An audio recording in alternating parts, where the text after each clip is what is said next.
판교 IT밸리에 와서 많은 유권자분들을 뵈니까 굉장히 좋습니다. 무엇보다도 이 경기 남부 지역은 대한민국의 활력이 자라고 있는 장소이고 어느 곳보다도 가장 창의적이고 가장 미래지향적인 유권자들이 일하고 있는 곳입니다. 저는 뭐 이 판교 밸리부터 동탄 밸리까지 이어지는 이 경기 남부의 창의력이 대한민국을 한 단계 업그레이드하는데 매우 중요하다고 생각하고 있습니다. 그래서 제가 방금 말씀드린 것처럼 이공계 출신 대통령이 되어서 결국 이들의 창의력이 결코 다른 것에 의해서 제약받거나 제한받지 않는 그런 대한민국을 만들도록 하겠습니다. 예, 혹시 질문 있으십니까? 후보님 안 계신 사무실에 김문수 후보가 찾아가서 그때까지 기다리겠다고 있었는데 단일화에 대한 진정성이 느껴지시는지, 그리고 또 본투표까지 노력하겠다고 한 김문수 후보 발언에 대해서 어떻게 생각하시는지? 제가 사실 제 전화기가 차단되었기 때문에 어제는 제가 뭐 일에 집중 좀 하느라 저희 쪽 관계자들의 전화도 제가 잘 못 받았습니다. 그래서 김문수 후보님 어떤 상황인지 정말 제가 전화로 파악하기 어려웠던 그런 상황인데 뭐 그렇게 일정이 잡히지 않았는 데까지 오셔가지고 좀 몸둘 바를 모르겠습니다. 그런데 뭐 김문수 후보의 뭐 입장에 대해서는 제가 뭐 그 진정성을 의심해 본 적도 없고 선의를 의심해 본 바도 없습니다. 하지만 저는 만날 계획이 없다, 그리고 단일화나 아니면 이런 것에 대해서 논의할 의지가 없다라는 것을 일관되게 밝혀왔기 때문에 변화는 없을 것 같습니다. 네?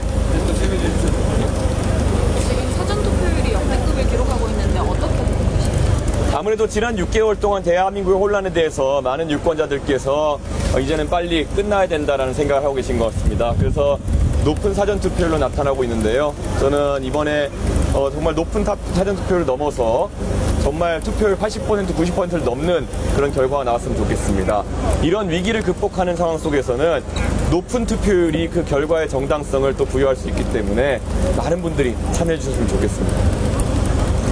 사전투표를 마치셨고 전날 기준은 지지율 두 자릿수 유지 중인데 동탄 전략이 어느 정도 대선에 파고들었다고 계십니까? 저는 사실 이번 선거에서 아직까지 의사결정을 하고 계신 그런 미래지향적인 유권자들이 더 계시다 이렇게 생각합니다. 그래서 더 지지율이 오를 것이다 이렇게 예상하고요. 무엇보다도 이번 TV토론 과정을 통해 가지고 이재명 후보가 정말 피상적으로 답변하는 모습, 그리고 오히려 질문에 대해서 질문으로 답하면서 시간을 끄는 모습, 그리고 오히려 제가 나이가 좀 젊다고 해가지고 항상 훈계하려고 드는 모습, 이런 것들을 보면서 대한민국의 젊은 유권자들이 많이 실망했을 것이다 이런 생각을 하고 있습니다. 대한민국의 미래에 대한 여러 가지 질문, 그리고 현실성을 묻는 질문에 대해 가지고 훈계하듯이 그렇게 답하는 자세, 그게 상대 후보에게 하는 자세라면은 대한민국 국민, 일반 국민들에게는 어떻게 할지 상상도 가지 않습니다. 우리 국민들께서 그런 부분을 잘 파악하셔야 될 것 같습니다. 예? 또 질문 있으면.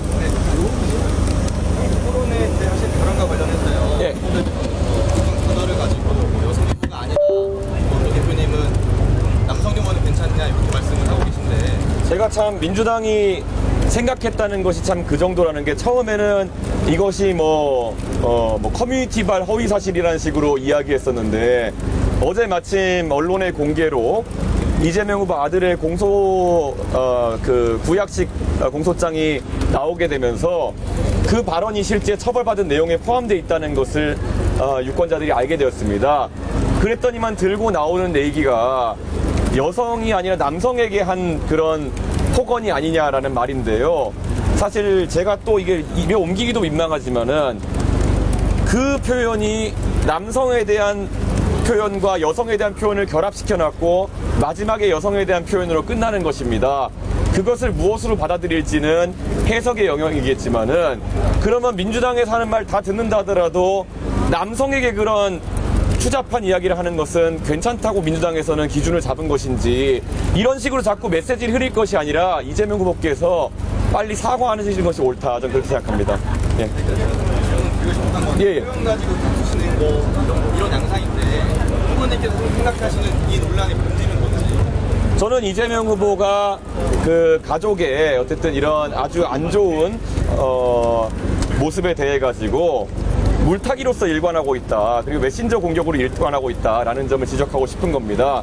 거기다가 오히려 그 수준이 단순히 반박하는 수준을 넘어가지고 국회의원이 사실에 맞는 부합하는 이야기로 검증을 했는데 거기에 대해서 본인이 답을 제대로 하기 싫다는 이유로 국회의원이라는 헌법기관의 신분의 사람에게 제명을 거론하면서 이렇게 협박한다는 것은 이분이 도대체 어떤 삶을 살아온 건지 좀 궁금하다 이런 생각이 듭니다. 제가 있으십니까? 예. 오늘 뭐 사전투표였지만 재외국민 투표가 최근에 마무리가 되었어요. 예. 근데 역대 최고 투표율 80% 정도 기록을 했고요. 근데 이제 미국하고 캐나다 같은 경우 유학생들이 지난 직전 선거보다 약 2.5배 이상 투표에 예. 참여하는 그런 신드롬이 나왔는데 그 부분에 대해서 어떻게 평가하는지 좀 궁금합니다. 아무래도 이번에 유학생들께서 계엄이 발생한 본국의 상황을 보면서 더 많이 놀라셨고 특히 국제적으로 교류를 많이 하시다 보니까 주변에서 그런 위기에 대한 이야기를 많이 들으시지 않았나 그런 생각합니다. 그래서 빨리 그 위기를 극복해서 해외에서 다시 한번 자랑스러운 대한민국으로 모국을 소개할 수 있는 날이 오길 바라면서 투표율이 높아졌다 생각합니다. 아주 저도 유학생 출신이지만 아주 긍정적이고 자랑스러운 그런 투표율이라고 생각합니다. 기다리시는 분이 와서 한 번만 그 사전 무박 유세 계획이 좀 있으신가요? 예, 사실 무박 유세 계획을 어제부터 실행하려고 했는데요. 어제는 내부적으로 기자회견 준비하고 이런 상황 때문에 하지 못했습니다. 오늘부터 무박 유세를 하면서 수가 많지 않더라도 대한민국의 구석구석에서 밤늦게까지 새벽까지 일하시는 분들과 함께 할 수 있도록 하겠습니다. 예. 그 아까 이재명 후보 아들 발언 관련해서 지금 나와서 그래서 방금 듣고 오늘 아침에도 공증이라는 표현을 붙였는데 근데 또 작년에 SNS 올리신 다음 보면은 연좌제에서 동의할 사람이 있느냐 그리고 이제 뭐 특정인의 발언을 정치인과 연결시키게 뭐 맞느냐는 취지에 대해서 올리신 게 있는데 혹시 그때랑 입장이 바뀌신 건지 뭐 연좌에 해당하는 부분이라고까지 보진 않습니다. 저는 연좌제에 반대하지만은 이 논란에 있어가지고 이재명 후보가 거짓말을 한 부분도 제가 아까 아침에 기자회견하면서 이야기를 했죠. 실제로 이 도박 논란 관련해서는 지난 대선 때는 이재명 후보가 해명할 때 뭐 사과를 하긴 했지만은 뭐 한 1,000만 원 정도 되는 돈을 잃은 것 같다. 그러니까 도박의 어떤 경미한 사안이었다 이렇게 얘기했는데 이번에 상습적인 도박이었고 2억 3천만 원 가까운 도박 자금이 투입됐다는 것이 드러나면서 그때 해명한 것과 아주 다르다는 것이 드러났고요. 그리고 이재명 후보 입장에서는 저에게 토론 과정에서 굉장히 지엽적인 어떤 인신공격성 발언들을 해왔던 것을 많은 국민들이 보셨을 겁니다.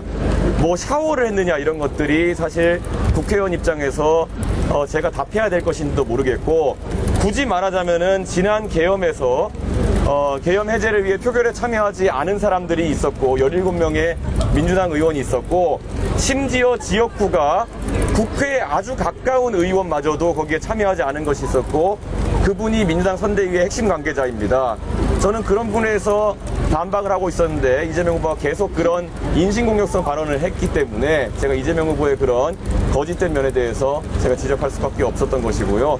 무엇보다도 제가 처음에 이걸 시작했을 때 다시 말하지만 권영국 후보가 그 두 번째 TV 토론에서 저에게 여성 혐오나 여성 갈라치기에 대한 구체적인 사례 없이 계속 지적을 해왔기 때문에 제가 권영국 후보에게 하나의 사례로서 이것을 물어보기 위해서 사실상 익명화한 상태에서 권영국 후보에게 물어봤던 것이 시작이라는 것을 알려드리겠습니다. 네, 아니 죄송한데 이제 너무 많이 기다리고 있어요. 짧게 그러면 좀 어쨌든 그런 발언들이 뭐 커뮤니티나 이런 데서 나타나는 게 문제라고 생각하셔서 그런 부분을 이제 지적을 하신 것 같은데 그럼 그런 커뮤니티 같은 곳에서 이런 발언들을 좀 없애기 위해서 가이드라인을 정비한다는 식의 정책 저는 커뮤니티는 자유의 공간이라 생각합니다. 그 자유의 공간을 어떻게 활용하느냐는 개인의 그런 문제인 겁니다. 우리가 지금 여기 서 있는 광장도 우리가 이렇게 정치를 이야기할 수 있는 공간이기도 하지만 누군가는 고성방가하는 공간이 될 수 있는 겁니다. 그렇기 때문에 저는 인터넷상의 웬만한 검열에 대해 가지고는 뭐 아동 성착취물이라든지 아주 문제가 되는 상황을 제하고는 검열은 최소화해야 된다 그런 생각을 하고 있습니다. 그렇기 때문에 저는 이재명 후보의 아들분은 그 자유의 공간에서 방종을 한 것이고 그것이 일탈행위를 넘어가지고 범죄에 이르게 된 것이지 제가 그런 아주 특별한 저는 살면서 한 번도 생각해 본 적이 없는 굉장히 상상력 넘치는 그런 발언을 한 인사 하나 때문에 자유가 제약돼서는 안 된다 생각합니다. 하나만 더 여쭐게요. 지금 지금 그 블랙아웃 기간인데 네. 이번 그 토론회 발언 논란이 지지율에 좀 어떤 영향을 미친다고 보시는지. 저희가 뭐 자체적인 조사를 하고 있는 것이 있지만 큰 영향은 없는 것으로 지금 보이고 있습니다. 예. 예. 하나 더 선거 많이 해보시고 네. 친구인 들어오신 김종인 위원장이 15% 예상하셨거든요. 예. 이 시점에서 현실적인 거 한번 여쭤볼게요. 김종인 위원장님이 저한테 정치를 많이 가르쳐 주셨는데 항상 김종인 위원장 뵈면 제가 그렇습니다. 그 장관님보다 제가 청출어람하겠다고. 예, 김종인 위원장님의 그런 선의 어린 그런 어떤 예측보다 뛰어넘는 성과로서 제가 김종인 위원장님께 보람을 느낄 수 있도록 보답하고 싶습니다. 네, 여기까지 감사합니다. 다음 선거 같아요. 네. 네.